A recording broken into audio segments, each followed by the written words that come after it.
The Storm Team Weather Lab, KAMC Meteorologist Jacob Riley.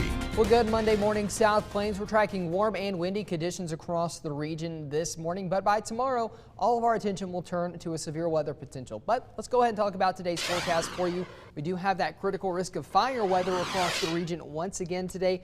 That in effect for areas in red, areas in the orange, that's where we have an elevated risk of fire weather. Regardless of whether you're under a critical or elevated risk today, please be cautious with any kind of outdoor activities that could result in a fire, because we definitely do not need a wildfire here in West Texas. Our farmers are already dealing with a significant drought in our region.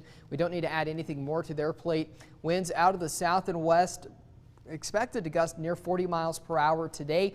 That will continue through the afternoon and evening hours. Tonight, a little bit of a break in the wind, and then by tomorrow afternoon, going to see the strong wind gust return to the area once again before they finally calm down Tuesday night into Wednesday. We have seen a red flag issued for most of the KAMC viewing area with the exceptions of Cottle and King counties.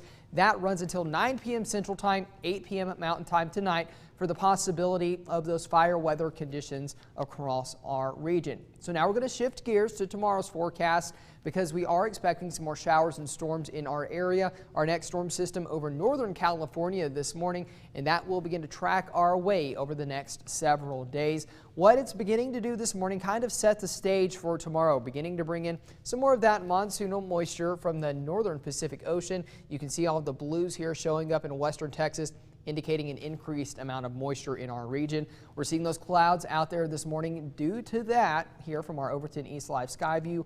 This brought to you by Action Printing here in Lubbock. So Tuesday, we've got the possibility of some severe storms. It looks like we're going to be tracking two different routes for you. One Tuesday afternoon into the evening hours, and another one late Tuesday evening through around your morning commute on Wednesday morning. So it does look like we have an overnight event in store for us. So and you also need to know that all types of severe weather currently look possible. Lubbock is included in a level 2 slight risk out of 5, level 1 out of 5 marginal risk for areas in the dark green, and it looks like none of our New Mexico counties are in any of those severe weather categories for Tuesday. So let's go forward in time here. Tomorrow morning we're going to keep the clouds around as well. Some showers and storms starting to pop up by noon just off of the Cap Rock. By 6 p.m., starting to see a little bit more development along the Interstate 27 Highway 87 corridor. That will continue to move over the rolling plains. And then as we get into Tuesday night, Wednesday morning, that's when our dry line starts to back to the west, starts to interact with the cold front a little bit.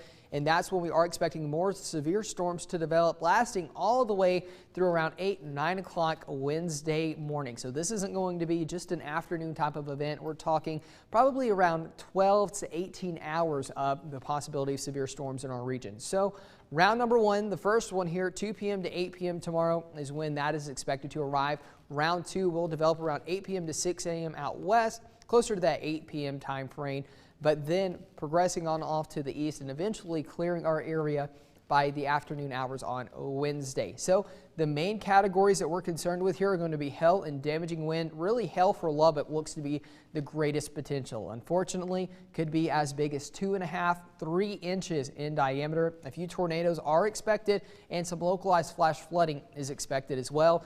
We're telling you about the severe weather today so that you can be prepared for it tomorrow. Plan those daily activities around the forecast. Designate a safe place. Go over that with your family. The best place to do that, underground if you can't, inside of your home in an interior room away from the outside walls and windows. Be sure to have a flashlight on hand. Make sure that phone is charged, and also have at least 3 ways to get those severe weather alerts. The best way you can do that, in my professional opinion, is going to be that NOAA weather radio. Thursday into Friday, just a few showers possible. Thankfully, that severe weather threat ends Wednesday at noon. And the only plus side to severe weather, Kathleen, is the amount of rainfall it can potentially bring. We're looking at rates of 1 inch per hour, so some areas could see well over 1 inch of rainfall before all is said and done. 76 by Wednesday, 69 on Thursday, but by this weekend we're going to see a little bit more sunshine and warmer temps, highs back in the 80s and 90s. All right. Hey, excited to see some rain in the forecast. Yeah. It's been quite a while since we've gotten a significant amount of rainfall, so hopefully it's enough to get some moisture in the ground. But then by the weekend, at least it's sunny and nice for you to get outside. You know, I did that just for us, so we'd have a nice and sunny weekend again. I love that.